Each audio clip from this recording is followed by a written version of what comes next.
नमस्कार, आप देख रहे हैं भारत 24, साथ में आपके शिखा ठाकुर। देश के मुसलमानों का क्या है सियासी मूड? प्रधानमंत्री मोदी के सबका साथ सबका विकास से कितने प्रभावित हैं मुस्लिम मतदाता? मुसलमानों तक कितनी पहुंची केंद्र सरकार की योजनाएं? भारत 24 आपके लिए लाया है इन तमाम सवालों के जवाब। आइए शुरू करते हैं हमारा खास शो मोदी मुल्क और मुसलमान। उन्होंने अपने स्पीच में यूएस के अंदर बोला था कि मेरा एक सपना है कि मैं देखना चाहता हूँ कि मुसलमान के बच्चे के एक हाथ में लैपटॉप और एक हाथ में कुरान हो। तो उन्होंने ये कर दिखाया।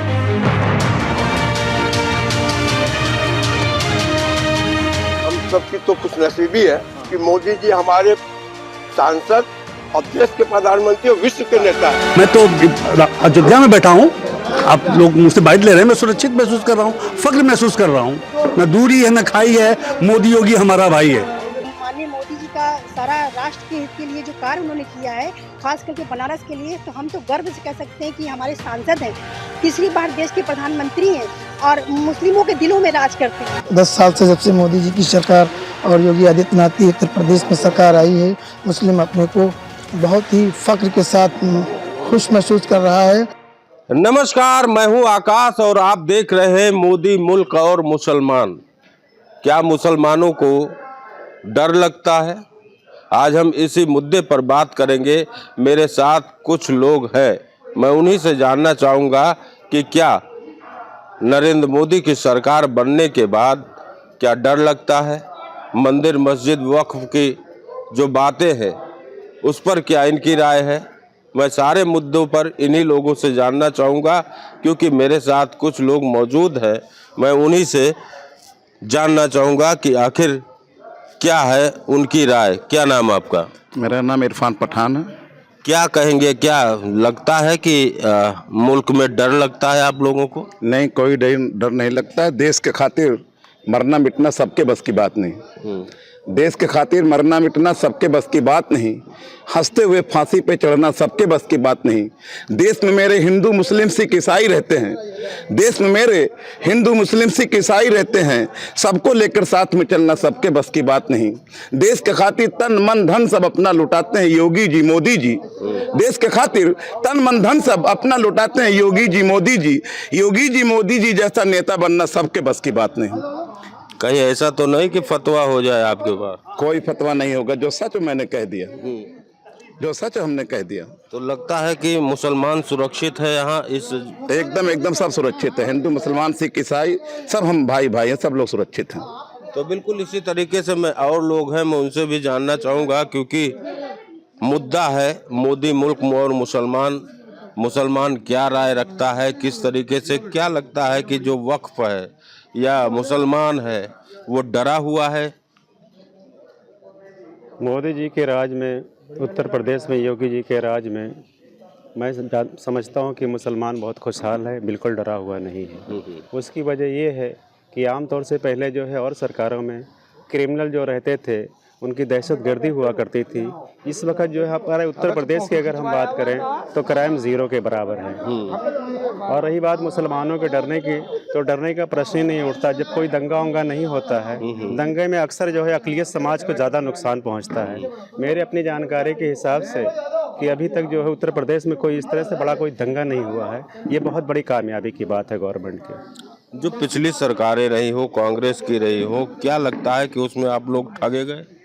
बिल्कुल, हमारे जज्बात के साथ जो है खिलवाड़ ज़रूर किया गया। मुस्लिम कम्युनिटी को जो जज्बात को भड़का के आज भी लोग भड़का रहे हैं। अदर पार्टियां हैं, मैं नाम किसी का नहीं लूँगा, लेकिन वो जज्बात के साथ खिलवाड़ करते हैं और वो भारतीय जनता पार्टी या और लोगों को जो हुकूमत में हैं इस वक्त उनसे उनकी दुश्मनी करवाते रहते हैं। जज्बाती इस्तेहसाल इसको कहते हैं, इमोशनल ब्लैकमेल करते हैं। आप शायर भी हैं? बिल्कुल हूँ। क्या नाम है आपका? मेरा नाम कुमैल अहमद सिद्दीकी है, कचौचवी। क्या कहेंगे आप, कुछ अगर चंद अशार? मैं बिल्कुल सुनाऊंगा कि मेरा अपना नज़रिया ये है। मैं बड़े जो स्केल पे देखता हूँ कि कहीं पे कीर्तन, कहीं पर अजान होती है, उसी की शान मुसलसल बयान होती है। और हमारी आपकी भाषाएं मुख्तलिफ ही सही, हमारी जान तो हिंदुस्तान होती है। तो हमारी जान तो हिंदुस्तान होती है। और कुमैल आपसी सौहार्द की अलामत बन, कुमैल आपसी सौहार्द की अलामत बन, हर एक शख्स की अपनी उड़ान होती है। क्या नाम सर आपका? शेर अली खान। मेरा वही प्रश्न है कि क्या शेर अली खान को इस मुल्क में डर लगता है? बिल्कुल नहीं डर लगता है। 10 साल से जब से मोदी जी की सरकार और योगी आदित्यनाथ की उत्तर प्रदेश में सरकार आई है, मुस्लिम अपने को बहुत ही फ़ख्र के साथ खुश महसूस कर रहा है और कोई भी ऐसा मुस्लिम के साथ भेदभाव नहीं हुआ है कि जिससे कि मुस्लिम को डराया जाए, मुस्लिम को धमकाया जाए। कोई ऐसा बीच में उभर के ये नहीं आया हो कि मुस्लिम के साथ सौतेला व्यवहार किया गया हो। उत्तर प्रदेश में या पूरे भारत में जो भी योजनाएं आई हैं वो सारी समाज हमारे मुस्लिम भाइयों को भी दी गई, चाहे जनधन योजना हो, चाहे उज्ज्वला योजना हो, चाहे आप प्रधानमंत्री आवास योजना हो, चाहे राशन का हो, जो भी योजनाएं मिली वो सामान, चाहे शौचालय हो, स्वच्छता मिशन पे, तो सारे सामान जितने भी मतलब योजनाएं आई सभी योजनाओं में मुसलमानों को भरपूर तरीके से पूरा सहयोग मिला है। कोई मुसलमान भारत में या उत्तर प्रदेश में डरा नहीं महसूस कर रहा। इसी तरीके से मेरे साथ और लोग हैं। क्या नाम मैम आपका? मेरा नाम एडवोकेट गुलजार है। गुलजार, वही मेरा प्रश्न है कि क्या गुलजार को भी इस देश में डर लगता है? बिल्कुल डर नहीं लगता है मुझे। और जब से मोदी की सरकार आई है, मोदी जी माननीय प्रधानमंत्री जी की जब से सरकार आई, जब से अमन और शांति है हमारे देश में, वरना हर रोज़ लड़ाई और दंगे होते रहते थे। चाहे वो बाबरी मस्जिद की लड़ाई, एक वक्त था कि जब सिर्फ ताला खुला था, धरती हमारी खून से लाल हो गई थी और भव्य मंदिर बनकर तैयार हो गया, एक चींटी तक नहीं मरी। क्या वो अच्छा दिन था या ये अच्छा दिन है? मुझे तो लगता है ये अच्छा दिन है। और अल्पसंख्यकों के साथ बांग्लादेश में जो अत्याचार हो रहा है, हम लोगों ने बाकायदा धरना दिया है अपने हिंदू भाइयों के लिए। और एक हिंदुस्तान, ये उत्तर प्रदेश हिंदुस्तान ही ऐसा मुल्क है जहाँ पर हिंदू मुस्लिम भाई भाई का नारा ही नहीं लगाया जाता है। यहाँ देवा और महादेवा की पावन धरती है और हम लोग सब हिंदू मुस्लिम भाई भाई सिर्फ कहने के लिए नहीं, वास्तव में हिंदू मुस्लिम भाई भाई हैं। और जहाँ पर हमारे देवा और महादेवा के जो महापुरुष थे वो आपस में बहुत अच्छे दोस्त भी थे। 80% मुस्लिम ही फ़ायदा उठा रहा है इन योजनाओं का। उसके बाद भी अगर वफ़ादारी ना करे, और हमारे नबी करीम सल्लल्लाहु अलैहि वसल्लम का ये इरशाद है कि जिस मुल्क में रहिए वफ़ादारी से रहिए, ये हमारा मुल्क है। और प्रधानमंत्री जी हमारे राजा हैं और राजा की बात मानना प्रजा का कर्तव्य है। और जबकि हम लोग प्रजा की तरह कोई व्यवहार भी नहीं होता हम लोगों के साथ, मुस्लिमों के साथ कोई अत्याचार नहीं होता, कोई अन्याय नहीं होता। भाई राम मंदिर को बनना था वो बन गई। और मोहन भागवत जी ने भी कहा कि हर मस्जिद के नीचे शिवलिंग मत ढूंढो, क्योंकि जो होना तो हो गया। ये तो सत्य है कि सनातन ही सत्य है और मंदिरों को तोड़कर मस्जिदें बनाई गई हैं। अगर हम जड़ों से जुड़ें, इस तरह की बात करें, तो सच्चाई तो यही है। इसलिए हाँ, कतई बहुत बड़ी बात आप कह रही हैं कि मंदिरों को तोड़कर बनाई गई। हाँ, मुगल के दौर में, मुगलों के दौर में काफ़ी मंदिरें टूटी और मस्जिदें बनी, लेकिन मोहन भागवत जी का दिल बड़ा देखिए कि अब हर मस्जिद के नीचे शिवलिंग मत ढूंढो, अमन और शांति से रहो। जब इतना बड़ा मुखिया कह रहा है तो ये हम लोगों की मोहब्बत में ही तो कह रहा है, तो कैसा डर? कैसा डर? तो बिल्कुल इसी तरीके से मेरे साथ, क्या नाम सर आपका? आफ्ताब मिर्ज़ा। आफ्ताब मिर्ज़ा साहब जी, क्या कहेंगे आप? किस तरीके से लग रहा है कि मोदी जी की जो सरकार है वो चल रही है, अल्पसंख्यकों को क्या उसमें डर लगता है या उनके साथ दोयम दर्जे का व्यवहार? मुसलमानों ने तो भाई माना हुआ है और देश सुरक्षित है, मुसलमान सुरक्षित है, अल्पसंख्यक सुरक्षित है। अब तक तो देश को लूटा गया था, अब जाके हम सुरक्षित हुए हैं। मैं अयोध्या में आज बैठा हूँ, सुरक्षित महसूस कर रहा हूँ। इससे बड़ी बात क्या है? मैं रामलला अयोध्या में बैठा हूँ, यहाँ हिंदुओं के बीच में बैठा हूँ, तो मतलब मुसलमान सुरक्षित है। मोदी योगी को हम लोगों ने भाई मान लिया, मुसलमान मान लिया है। कुछ लोग नहीं माने हैं तो कटेंगे तो बटेंगे, कटेंगे तो बटेंगे, बटेंगे तो हाँ, बटेंगे तो कटेंगे और कटेंगे तो बटेंगे। ये तो हो ही गया है। और मैं तो अयोध्या में बैठा हूँ, आप लोग मुझसे बाइट ले रहे हैं, मैं सुरक्षित महसूस कर रहा हूँ, फख्र महसूस कर रहा हूँ। न दूरी है न खाई है, मोदी योगी हमारा भाई है। आपका क्या नाम है भाई साहब? शकील अहमद। अच्छा शकील भाई, मोदी जी आपके संसदीय क्षेत्र के सांसद हैं और प्रधानमंत्री हैं, और मोदी को लेकर के मुसलमानों में बहुत ही जो है तरह तरह की भ्रांतियां फैलाई जा रही हैं। इसको लेकर के आपकी क्या नजरिया है? हम सबकी तो खुशनसीबी है कि मोदी जी हमारे सांसद और देश के प्रधानमंत्री और विश्व के नेता है। ये तो हम लोग के लिए बहुत ही खुशी की बात है। और रह गया जो बातें करते हैं वो लोग विपक्ष के हैं और वो हमेशा से नेगेटिव बातें करते हैं। आम मुस्लिम जो है मोदी जी के बनारस आने के बाद पहला, दूसरा, तीसरा टर्न है।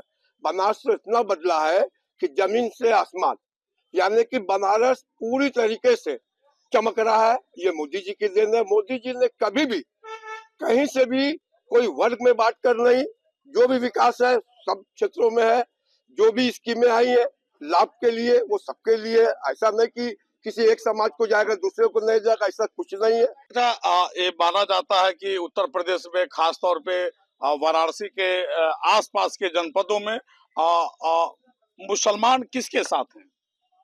देखिए, ऐसा है कि एक जो शुरू से एक सोच है कुछ दलों की, वो हमेशा से मुस्लिम समाज में भाजपा के खिलाफ एक मुहिम चलाते हैं कि ये आएंगे तो ऐसा हो जाएगा, ये आएंगे तो वैसा हो जाएगा, इसलिए समाज बढ़ता है। मगर आज भाजपा की सरकार है और पिछले तीसरी बार है, कहीं से ऐसा कुछ नहीं, प्रदेश में ना कहीं दंगा हो रहा है, भयमुक्त समाज है। हम रात में भी घर से निकल रहे हैं, परिवार लेकर कहीं भी जा रहे आ रहे हैं, कहीं कोई ऐसा नहीं है। ये खाली उनकी सोच है और जो बदलाने का काम करते हैं सब कुछ ठीक है। ये भी कहा जाता है कि जो यह सरकार जो है खास तौर पे मुस्लिम समाज को टारगेट कर रही है, तो इसके बारे में क्या कहेंगे आप? नहीं, ऐसा नहीं। सरकार जीरो टॉलरेंस पे काम कर रही है और उसमें कोई भी अगर गलत है, कोई किसी भी समाज का हो, तो उसके साथ वही होगा जो इस सरकार की सोच है कि हम अपराध को पहले रोकेंगे, उसमें जाति धर्म का कोई वो नहीं। ये खाली कहने की बात है। तो देखिए, शकील भाई का ये साफ कहना है कि ये सरकार जीरो टॉलरेंस पे काम कर रही है और समाज में किसी भी तरीके की तफरके की बात सरकार नहीं करती है। आइए जानते हैं, हमारे बीच कुछ बहनें हैं और इनसे भी हम जानना चाहेंगे कि धारा 370 और 3 तलाक को लेकर के क्या कुछ इनके मन में चल रहा है। आपका नाम क्या है? मेरा नाम हुमा बानू है। अच्छा। मैं काशी की रहने वाली जी, हूँ। हुमा जी, ये बताइए कि जो मोदी सरकार का 3 तलाक का फैसला रहा और कैसा रहा आपके जो है माइनॉरिटी में महिलाओं को लेकर के, इसमें क्या ख्यालात हैं आपके? ये माइनॉरिटी में जो मुस्लिम समाज के लिए कुप्रथा का अंत है, ये एक सम्मानित फैसला था। आज तलाक के केसेस काफ़ी कम हो गए। हमें खुल के जीने का मौका मिला, हमें समान अधिकार मिले। जो घरों में हम दबे कुचले रहते थे, हमें जीने का मौका मिला। इससे बढ़ के हम सम्मानित क्या हो सकता है कि मुसलमान महिलाओं को सम्मान मिला। तो क्या महिलाएं अब अपने को स्वतंत्र महसूस कर रही हैं? बिल्कुल, सुरक्षित भी और स्वतंत्र भी महसूस कर रही हैं और उनको और मतलब हमें आगे बढ़ने का मौका भी मिल रहा है। जैसे किसी चीज़ में हमें आगे बढ़ना हो, तो माननीय मोदी जी के सपोर्ट से हम आगे क्लियर चलते चले जा रहे हैं, बढ़ते चले जा रहे हैं। चाहे आप काशी को देख लीजिए, सुंदर काशी, स्वच्छ काशी। जैसे नाम था कि आज माननीय मोदी जी का सारा राष्ट्र के हित के लिए जो कार्य उन्होंने किया है, खास करके बनारस के लिए, तो हम तो गर्व से कह सकते हैं कि हमारे सांसद हैं, तीसरी बार देश के प्रधानमंत्री हैं और मुस्लिमों के दिलों में राज करते हैं। ये हमारा एक नारा, मुस्लिम, मोदी, मुसलमान, तो वो सही है। सबका साथ, सबका विकास, सबका विश्वास को लेकर उन्होंने दिल जीता है, खास करके मुस्लिम बहनों का। धारा 370 हटाना मामूली बात नहीं ना, लेकिन उन्होंने कर दिखाया। तो देखिए, हुमा जी का कहना है कि मोदी सरकार में एक हाथ में कुरान और दूसरे हाथ में लैपटॉप लेने की आजादी मिली है। चाहे उज्ज्वला गैस हो, आयुष्मान कार्ड हो, सबसे ज्यादा लाभार्थी मुस्लिम ही निकलेगा आपको, खास करके काशी में। अच्छा, आवास मिला है मुस्लिमों को? बिल्कुल, आप जाइए वहाँ हरहुआ वरैया क्षेत्र में देख लीजिए, ये पांडेपुर वगैरह में बिल्कुल मिला है। सबसे ज्यादा लाभार्थी गैस की, उज्ज्वला गैस की हैं, जो मैंने खुद दिलवाया उन लोगों को। आज खुश है, खुद कहती हैं कि माननीय मोदी जी ने हम लोग को रोटी सेकने का एक मौका दे दिया कि हमारे पास चूल्हा जो था वो ऐसे हम लोग लकड़ियों में फूकते थे, लेकिन आज गैस पे पका रहे। एक सपना हम लोग का साकार हुआ। तो आइए शकील भाई, ये जो प्रधानमंत्री आवास योजना है, उज्ज्वला योजना है और तमाम माइनॉरिटी को लेकर के, सबसे बड़ी बात की मदरसों को लेकर के विपक्ष लगातार हमलावर है सरकार के ऊपर। तो जो मदरसों के लिए जो नियम बनाए जा रहे हैं, उसके पीछे क्या मंशा है सरकार की और आप क्या कुछ कहना चाहेंगे? देखिए, जहाँ तक मदरसों की बात है, जो मदरसे सही और जो शिक्षा दे रहे बच्चों को, वो सारे मदरसे वाले कहीं से कहीं कोई दिक्कत में नहीं है। अब कुछ लोगों ने पिछली सरकारों में लाभ देकर या किसी भी तरीके से मदरसों को कागज पे बना लिया, मदरसा है ही नहीं है, तो ऐसे को दिक्कत आएगी। इसलिए कि सरकार जो है साफ सुथरी अगर नारा देती है तो उसको जमीन पर उतारना है। मदरसा है नहीं, आप जो है फंड ले रहे हैं, सरकार से लाभ ले रहे हैं, तो बस उन्हीं को दिक्कत होगी। सही मदरसे सारे चल रहे, सारे बच्चे शिक्षित हो रहे हैं, कहीं कुछ भी ऐसी बातें नहीं हमारे समझ में आती है। और रह गया बनारस की बात, आप देख लीजिए काशी विश्वनाथ जी का मंदिर का रास्ता नहीं मिल रहा करते थे जाने के लिए दर्शन के, आज वहाँ पे कॉरिडोर देखिए, कितने बाहर से लोग आ रहे हैं, कितना बनारस में व्यापार बढ़ा, चाहे वो रिक्शे वाले हो, टोटो वाले हो, टेम्पो वाले हो, माझी समाज हो। हुमा जी, आप कह रहे थी काशी और मोदी के रिलेशन के बारे में, काशी और मोदी और मुसलमानों के रिलेशन के बारे में कह रही थी आप। देखिए, काशी की महिलाओं की फुल आवाज है, न दूरी है न खाई, मोदी हमारा भाई। न दूरी है न खाई है, मोदी हमारा भाई है, सबके दिलों में राज करने वाले। जी जी। अच्छा, एक चीज ये बताइए कि मोदी को लेकर के जैसे मदरसों को लेकर के हैं और मुसलमानों के बच्चों की शिक्षा दीक्षा को लेकर के तमाम तरीके के लोग भ्रांतियां फैला रहे हैं कि यह सरकार मदरसों को बंद कर देगी, बंद कर रही है, मदरसों पर बुलडोजर चलवा रही है, तो आपकी क्या नजरिया है? देखिए, शकील भाई ने क्या कहा था, जो लीगल है वो रहेंगे, लेकिन जो अवैध कब्जे किए गए वो तो नकारे जाएंगे। अवैध कब्जा कहीं भी हो, चाहे वक्फ बोर्ड की जमीन हो चाहे कुछ हो, वो खत्म होने हैं। लेकिन जो लीगल मदरसे पढ़ रहे हैं बच्चे, वो बिल्कुल नहीं हटाए जाएंगे। वो बिल्कुल एकदम बिल्कुल बेफिक्र रहे मदरसे के जो प्रबंधक है, कि उनके लिए कोई, उनके कागज मजबूत है, वो मजबूत है। तो क्या आप मानती हैं कि मदरसों में दीनी तालीम के साथ अंग्रेजी माध्यम के भी शिक्षा दिए जाएंगे? बिल्कुल सही है, बिल्कुल सही है, क्योंकि हमारे बच्चे दीनी इस्लाम के साथ साथ अपने राष्ट्र की भाषा या अपने हिंदुस्तान में रह रहे हैं, उनका कल्चर उसको अपनाना जरूरी होगा। अगर राष्ट्रगान हो रहा है तो बिल्कुल सही हो रहा है, अगर हमारे मदरसों में राष्ट्रगान हो रहा है तो बिल्कुल लीगल है, ये होना चाहिए। सबको मालूम होना चाहिए सावधान क्या होता है, ये राष्ट्रगान क्या है, राष्ट्र की कदर, ये राष्ट्र का गान है क्या, तो बिल्कुल लागू होना चाहिए। ये तो हम कहेंगे कि मदरसे वालों को ये मानना होगा कि आपको जब दीन इस्लाम के साथ साथ आप दीजिए तरबियत, लेकिन उसके हिसाब बच्चों को अंग्रेजी, गणित, हिंदी सब आना चाहिए। बच्चे दुनिया देखें, हिंदुस्तान के अंदर रह रहे हैं और उनका लीगल मदरसा रहेगा, ये भयभीत ना हो। ये माननीय मोदी जी, योगी जी कहना है कि भयभीत ना हो, माहौल खराब कर रहे हो तुम, अंदर होगे। अपराधी, आज जो अपराधी जो थे, गढ़ बना था, खत्म हो रहा है। ये एक जान के नहीं कि मुसलमान मारे जा रहे हैं, ये सोच समझ जो लोग, इन लोगों के दिल में, दिमाग में मुसलमानों के भयभीत किया जा रहा है कि नहीं मुसलमान डरो, ऐसा कुछ नहीं है। आप खुल के जी रहे हो, लाभ ले रहे हो योजनाओं का, किसके लिए? इन्हीं सरकार में। पहले से आज कहीं अधिक, पहले तो यही एक कमी थी और इसी का लाभ तो दूसरे उठा रहे थे, मगर आज बहुत अच्छा जो है इस ओर ध्यान दिया गया, कॉलेजें बने, स्कूलों का निर्माण हुआ और बच्चे जो है घर से हर बच्चे निकल रहे हैं, जो पहले नहीं जा पा रहे थे स्कूल मदरसे, अरे मदरसे में भी सारी शिक्षा मिल रही है। तो इसीलिए पहले से सोच भी बदल रही है। आज हम आपसे मोदी जी की, विपक्ष तो कह रहा है खिलाफ, हम कह रहे हैं ना मोदी जी ने काम किया है, तो अब हमारे पीछे जो हमारा जनरेशन आ रहा है, जो आज पढ़ रहा है, यही कहेगा कि नहीं हमारे पापा सही कहते रहे, कल शिक्षा थी नहीं, आज तो बहुत अच्छा शिक्षा जगत में हर एक क्षेत्र में विकास हुआ। तो आइए हम जो है हुमा जी से जानते हैं कि सबसे चर्चित इस समय एक मामला चल रहा है ज्ञानवापी का। हिंदू बता रहा है कि वो वहाँ भगवान शंकर थे और मुस्लिम बता रहा है कि वो हमारा जो है इबादत गाह है। तो ऐसे में ज्ञानवापी प्रकरण किस तरीके से वो मसला जो है हल होना चाहिए, आपकी क्या राय है? मैं दो टुक में कहना चाहूंगी, क्योंकि मैं मुस्लिम समाज से हूँ। माननीय योगी जी चाहे माननीय मोदी जी का जो फैसला होगा मेरे सराहनीय होगा। तो देखिए, बिल्कुल जो बनारस के प्रधानमंत्री नरेंद्र मोदी के संसदीय क्षेत्र काशी के जो मुसलमान हैं, और निश्चित रूप से इनका यह साफ कहना है कि मोदी को लेकर के मुसलमानों में एक सकारात्मक सोच है और मुस्लिम महिलाएं मोदी को अपना भाईजान मानती है। कहा गया है कि गुलशनो गुल जुदा जुदा पर बागवान एक है, चाहे जमीन बांट लो पर आसमान एक है।